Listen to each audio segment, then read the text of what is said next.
Hello everyone, आज का topic हमारा है concurrent engineering and sequential engineering के बारे में। इसका डेफिनेशन और इसके प्रोसेस पैरामीटर समझने से पहले मैं आप लोगों को एक चीज़ बताऊंगा कि ये आखिर यूज़ कहाँ होता है। देखिए, किसी भी कंपनी में या किसी भी ऑर्गेनाइजेशन में जब हम किसी चीज़ का उत्पादन करते हैं या प्रोडक्शन करते हैं तो उसमें बहुत सारे डिपार्टमेंट अलग अलग होते हैं, जैसे कि प्लानिंग कौन करेगा, डिज़ाइन कौन करेगा, एनालिसिस कौन करेगा, प्रोडक्शन कौन करेगा, क्वालिटी कंट्रोल कौन करेगा या क्वालिटी टेस्टिंग कौन करेगा। इन्हीं सारे अलग अलग डिपार्टमेंट्स एक कंपनी में होते हैं जो कि क्या करते हैं, सारे के सारे प्रोडक्शन को इंक्रीज करने के लिए या अपने प्लांट की प्रोडक्टिविटी इंक्रीज करने के लिए सब काम करते हैं। तो यहाँ पे जो डिपार्टमेंट्स मैंने यहाँ पे बनाए हैं तो ये बेसिकली डिपार्टमेंट वही एक कंपनी के अंदर है। अब इसमें दो तरीके से काम किया जाता है, यानी कि दो फॉर्मेट में काम किया जाता है। पहला फॉर्मेट होता है हमारा कॉन्करेंट इंजीनियरिंग के तहत और दूसरा होता है हमारा सीक्वेंशियल इंजीनियरिंग के तहत। यहाँ पे मैंने समझाया आपको, तो यहाँ पे कॉन्करेंट इंजीनियरिंग है और यहाँ पे मैंने समझाया है वो आपका सीक्वेंशियल इंजीनियरिंग है। चलिए बात करते हैं पहले कॉन्करेंट इंजीनियरिंग के बारे में। यहाँ पे आप देख सकते हैं अलग अलग डिपार्टमेंट्स हैं, marketing department, design department, quality department, manufacturing department, planning, finance, assembly, purchasing and dispatch. इसी तरीके से ये डिपार्टमेंट कुछ सीक्वेंशियल में भी हैं। देखिए, जो इनके डिपार्टमेंट्स हैं वो तो हालांकि सेम है, पर इन दोनों की जो कार्य प्रणाली है वो कुछ अलग है। कैसे? तो कॉन्करेंट इंजीनियरिंग को क्या होता है, यहाँ सारे डिपार्टमेंट आपस में इंटरकनेक्टेड होते हैं। तो कॉन्करेंट इंजीनियरिंग में क्या होता है, मार्केटिंग डिपार्टमेंट सपोज मान लीजिए डिजाइन डिपार्टमेंट से बात करता है कि भाई इस तरीके से किसी भी प्रोडक्ट का डिजाइन करना है।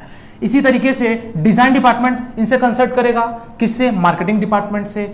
डिजाइन डिपार्टमेंट क्वालिटी डिपार्टमेंट से भी करेगा कि भाई अपने को क्या क्वालिटी एश्योरेंस करनी है, क्या क्वालिटी बरकरार रखनी है। इसी प्रकार से क्वालिटी वाला डिजाइन से करेगा।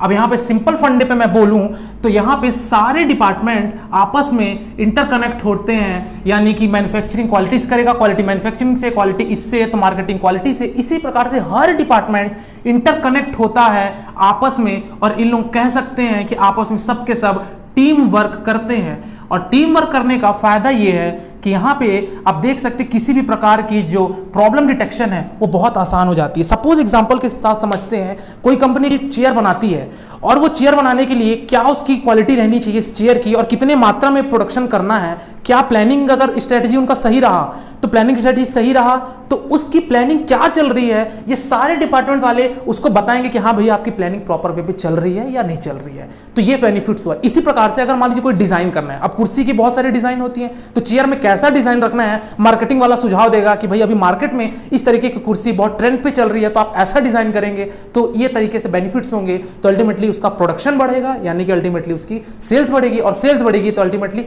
ओवरऑल प्लांट का प्रॉफिट होगा या किसी भी ऑर्गेनाइजेशन का प्रॉफिट होगा। तो यहाँ पे जो बेसिक फायदा होता है कॉन्करेंट इंजीनियरिंग में इसी चीज का होता है कि जो प्रॉब्लम डिटेक्शन होती है बहुत ही जल्दी हो जाती है, क्योंकि यहाँ पे सब टीम वर्क कर रहे हैं। तो टीम वर्क करने से फायदा ये होता है भाई हम किसी चीज को अकेले करेंगे और कोई चीज अपने को चार लोग सुझाव देके करेंगे, एडवाइस देके करेंगे तो वो ज्यादा इफेक्टिव होता है, ये आप भी जानते हैं। बस यहाँ पे कॉन्करेंट इंजीनियरिंग का यही फंडा होता है, आप इतना बेसिक चीज समझ सकते हैं। अब बात करते हैं यहाँ पे सीक्वेंशियल इंजीनियरिंग की। अब सीक्वेंशियल इंजीनियरिंग में ऐसा नहीं होता है, यहाँ एक लीनियर फॉर्मेट चलता है, यानी कि सबसे पहले चेयर का प्लानिंग कैसा करना है वो किए, देन एनालिसिस किए कि वो चेयर को कैसा बनाना है, कैसे रखना है, उसका विश्लेषण किए, कौन सी चेयर, कितनी क्वांटिटी में चेयर। देन जो एनालिसिस होने के बाद वो डिजाइन डिपार्टमेंट में जाएगी, तो डिजाइन डिपार्टमेंट जानेगा और डिजाइन डिपार्टमेंट से वो मैन्युफैक्चरिंग जाएगा, उत्पादन होने के बाद यानी मैन्युफैक्चर होने के बाद वो मार्केटिंग जाएंगी, डिस्पैच होगा और देन वापस में सेल हो जाएगा। यानी कि आप देख सकते हैं यहाँ पे एक लीनियर फॉर्मेट में चला है, यानी कि किसी भी प्रोडक्शन का यहाँ पे पर्टिकुलर टास्क को टारगेट किया गया है कि भाई हमको करना क्या है। तो यहाँ पे प्लानिंग ने टारगेट किया कि कैसी प्लानिंग करनी है, वो प्लानिंग किया। यहाँ पे एनालिसिस डिपार्टमेंट ने भी वही किया कि कैसा अपने को विश्लेषण करना है कुर्सी के बारे में, वो इन्होंने किया। देन ये प्रोसीड हुआ डिजाइन डिपार्टमेंट में, तो डिजाइन डिपार्टमेंट में सोचा कैसा डिजाइन बनाया जाए, वो डिजाइन इन्होंने बनाया। तो अल्टीमेटली यहाँ एक लीनियर फॉर्मेट चला। कोई भी डिपार्टमेंट आपस में किसी तरीके से कोई कॉन्टेक्ट नहीं रखे, इसीलिए इसमें प्रॉब्लम ज्यादा होती है और ये इसीलिए ज्यादा मोर टाइम टेकिंग है रेदर देन ये। क्योंकि इसमें क्या हो रहा है, अगर मान लीजिए प्लानिंग डिपार्टमेंट कोई गलती कर देता है और वो डिटेक्शन पता चलता है आपका मैन्युफैक्चरिंग के टाइम पे, यानी मैन्युफैक्चर होने के टाइम पे अगर वो पता चलता है तो अल्टीमेटली अल्टीमेटली ये सारे टाइम और ये सारे प्रोसेस जो हुए थे ये सब व्यर्थ हो जाते हैं, क्योंकि इन्होंने प्लानिंग ही गलत की थी। लेकिन यहाँ पे ऐसा हो पाएगा क्या? नहीं, क्योंकि यहाँ पे सब आपस में सुझाव देते रहते हैं, प्रॉब्लम को बहुत ही जल्दी आइडेंटिफाई करते हैं। इसीलिए किसी भी कंपनी पे अक्सर कॉन्करेंट इंजीनियरिंग को ही किया जाता है, बड़े कंपनी पे, लेकिन छोटे कंपनी पे सिक्वेंशियल को भी कर देते हैं।